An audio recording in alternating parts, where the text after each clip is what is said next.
Ooh, what's up YouTube? ODST Journal back again. Today I'm going to be doing something a little bit different than I normally do, and that is a top 5 video for Halo fan-made products. This is going to be a whole range of things, from videos to games to mods, etc., whatever. It's not off, it's not off limits. I was originally going to be doing a GTA 5 video last night from when you guys are seeing this, but the video got corrupted, and this has been something I've been actually wanting to do since September, and some of these videos have been sitting on my computer since then, so I decided to go ahead and finish it, get myself some transitions, get myself some audio recorded and some new footage here, and get this actually done. So without further ado, let's get into it.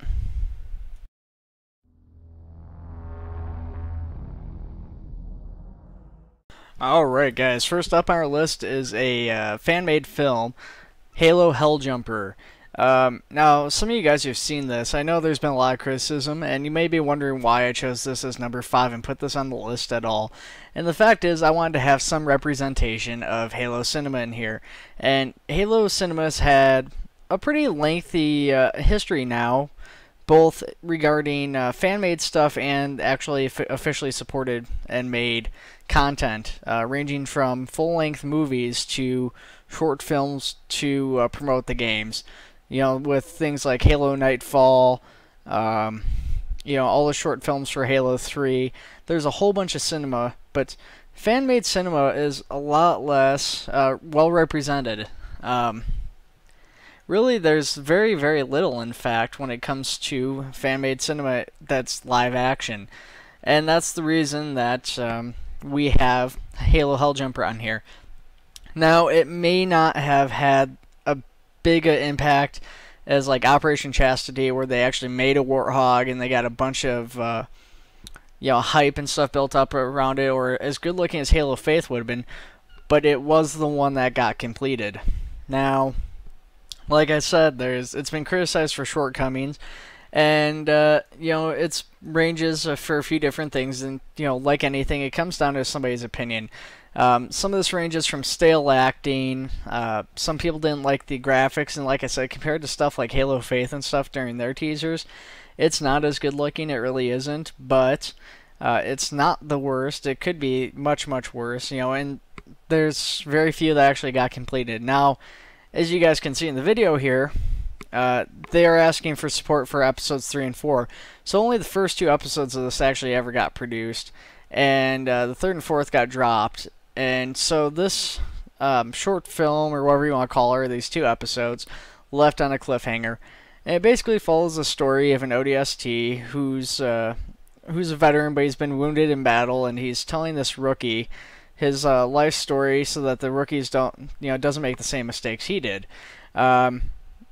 Unfortunately, we really don't get to see what the whole point of this story was, where it took him, and how he ended up where he is. So it really just ends as him trying to rescue some people, and just ending in a big firefight. It's not the strongest piece of content out there made by fans, but it's definitely worth checking out. It might be a little too late to support it at this point, but it's definitely worth going over, thanking the creators for it, or whatever. Alright guys, let's head to the next one here.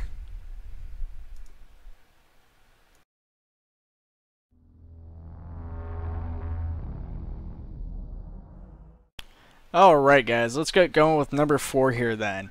And this one you guys might be familiar with, since its creator's kind of famous, or at least he was before he passed away.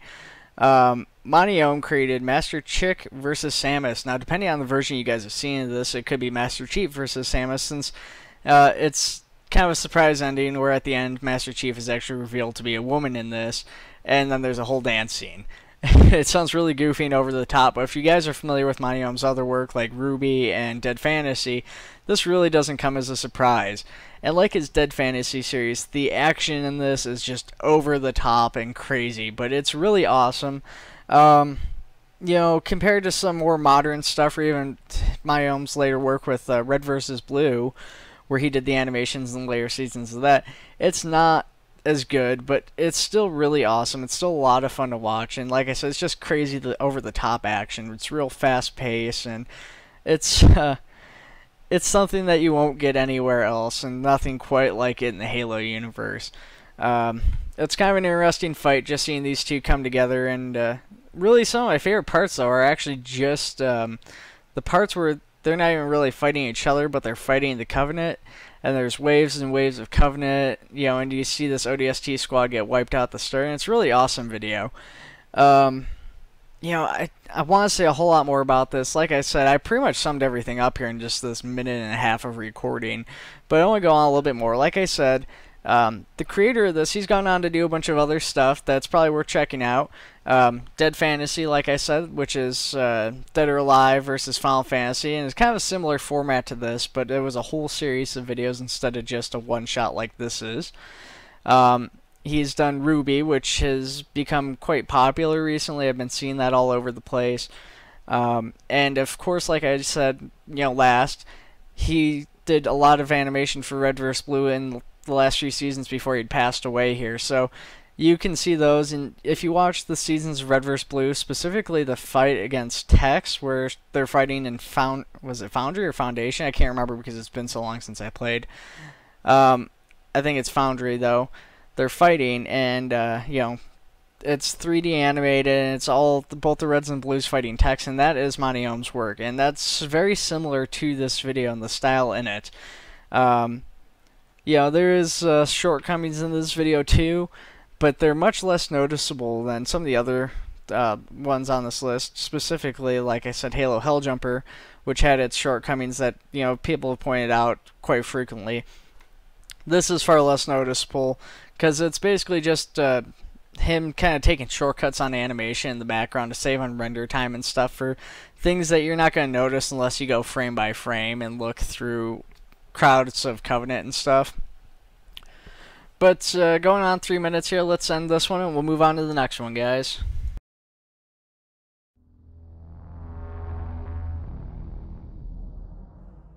Alright guys, it's time for number 3 on the list, and this time we're going to be making it real life. We're going to be giving a shout out here to the 405th for number 3 on the list. And if you guys aren't familiar with the 405th, they're like the 501st for Star Wars. They are a prop making community. They make Halo armor, weapons, and everything else in between. Now in the recent years, they've kind of shifted away from being solely just a Halo thing and really expanding to support pretty much anything sci-fi and helping to build props in all forms. And you really have a ton of members here. In fact, not only being a member myself for a long time here, friends of mine have been moderators over there. Some have had their stuff featured on Halo Waypoint that are members over there.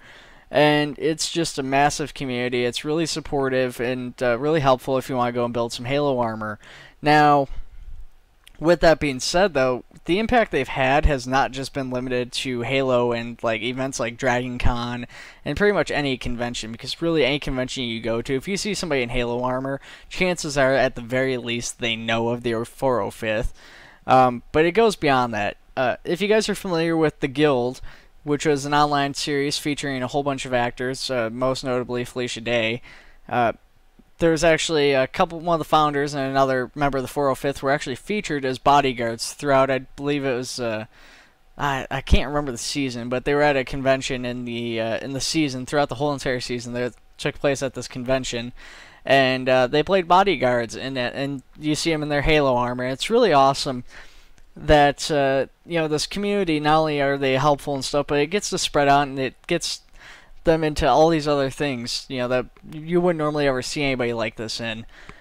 And that was really cool to see these people, going into videos, and it's, awesome because they help so many people out getting armor, and the creations they have are just insane, some of it. And it ranges from stuff that's made out of cardboard and stuff to, animatronics and everything else in between. There's so many things you can really say about the 405th, and being that this is a community, there's a lot of hit-miss stuff because you get individual members that aren't always great, but it's a lot harder to find something bad to say about the 405th, especially because, like I said, they are generally a helpful community. one of the biggest things you'll run into as a negative thing with them is essentially that people will go in and ask a lot of the same questions over and over and over and over and over. And people get burned out by that. And it's not just the 405th. That's really going to be the case with anybody if they get asked the same question 100,000 times. But, most members try to be at least supportive of that. They understand that there's a starting point for everybody, so they try to be generally pretty nice about that if you're just getting going. And like I said, if you have a hard time with getting information directly from the members, their website provides a ton of information for prop building.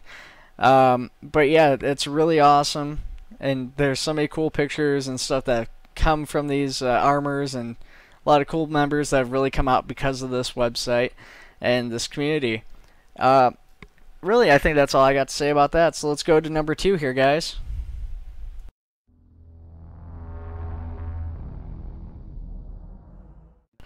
Alright guys, it's time for number 2, and boy was this a hard decision for me. So for number 2 is going to be Operation Trebuchet. You guys probably shouldn't be too surprised that this is on the list, since this is something I cover the news for all the time. But I want to tell you why I picked it for number 2 instead of, say, number 1 or number 3 or something else. I feel that this is one of the best Halo mods out there. And that's saying a lot, since there are so many Halo mods and indie games and stuff that are out there that this has competing against. And there's so many variety of states released, in progress, all sorts of stuff. RTSs, side-scrollers. But this one, Operation Trebuchet, even in its unfinished state, is something that I've waited for personally for a very long time. And I know I'm not alone in this. Obviously, there's a ton of people who have downloaded this, and it got recognition on Kotaku, which is more than a lot of these other mods can say. Even like the ones on ModDB, who have been in the running for the top mods over there. But what really makes this special is that as a hardcore fan of Halo, especially when I was really into the lore and stuff, going through reading the books and hearing about this this realistic combat, and then going into the game, with these massive scale battles in the books and stuff, and then going in and playing the actual Halo games, and having nothing like that. None of that stuff that's in the book is in the actual Halo games. It was a shame. It's like, man, I'd really love to play what's happening in that book in a game. And that's what Operation Trebuchet lets you do. It lets you make big scale battles, massive battles with AI, and you can command squads, and it's realistic. If you get shot once or twice, you die. And, the graphics are good for it because it's a modern game, and there's just so much. The weapons, the fact that they didn't just limit themselves to specifically what was in the game. They didn't go, hey, because you can't remove this attachment on the assault rifle, or because none of the weapons in Halo have removable scopes or whatever, we're not going to limit ourselves to that. And granted, now they do, I think, with Halo 5, and I still haven't played Halo 5 yet, which is really bad. But at the time when they started development, that wasn't the case. You couldn't really remove scopes or anything like that. And so it's really awesome to see that they went and took those steps to say, hey, we're going to make this more similar to the books, and we're going to go take some creative freedom, while at the same time not compromising what makes it really feel Halo or look Halo. And that's not an easy task by any means. Like I said, though, there are so many other mods and stuff that recognize or need recognition. I wish I could list them all. Like Sins of the Prophets, and there's a number of other RTSs and side scrollers, like I said. And I'd love to cover them all, but I really can't.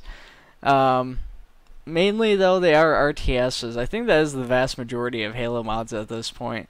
Because there's 2 different versions, Halo Winter Contingency and Halo, I think, Combat Evolved for the Men of War. Yeah, so there's 2 different Men of War games with 2 different Halo mods being produced for them. You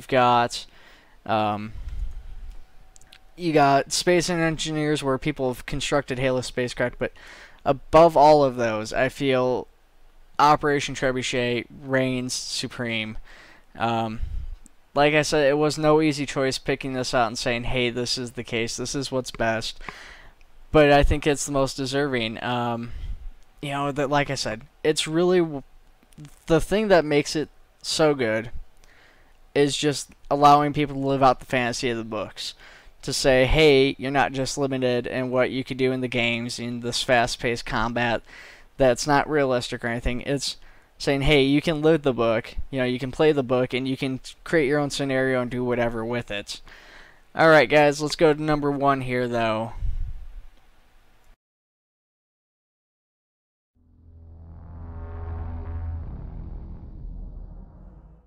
Alright, guys, it's time for number 1. Like I said, this was a really difficult decision for me because I really wanted to put Operation Trebuchet in the number 1 spot, but I felt with Halo having been around for so long and there's so many different things, I felt there had to have been something that was, had a longer reign and a really bigger lasting impact on Halo. And maybe I should have put the 405th before Operation Trebuchet, going based off of that. But, like I said, I'm a really big fan of it. That's why I put it where I did.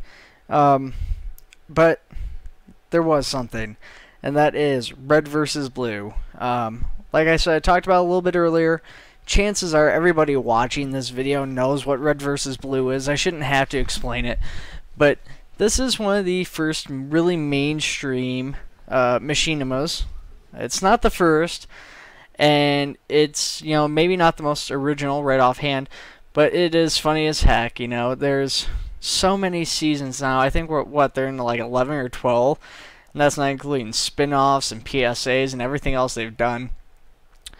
And they've went out, they've monetized it, and they made a living off of doing this, and they inspired so many other people to go out and make machinimas out of Halo, and there's a ton of them now. There's so many from like Halo 1 on.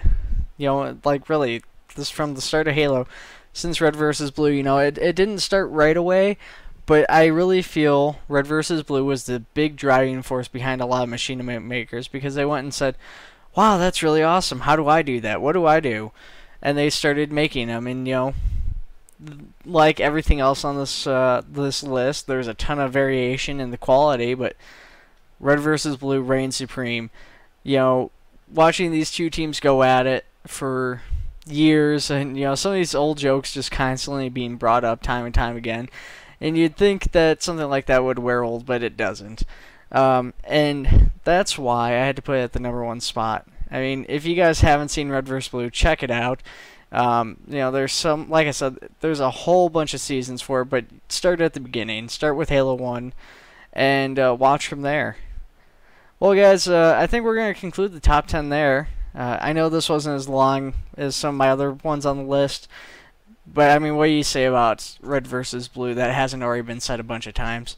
But anyways, I hope you guys liked the video. I know it's probably not as good as gameplay or something, but make sure to like, subscribe, share. Let me know what I can do to improve any future top 5s if I ever do this again. And I'll see you guys around.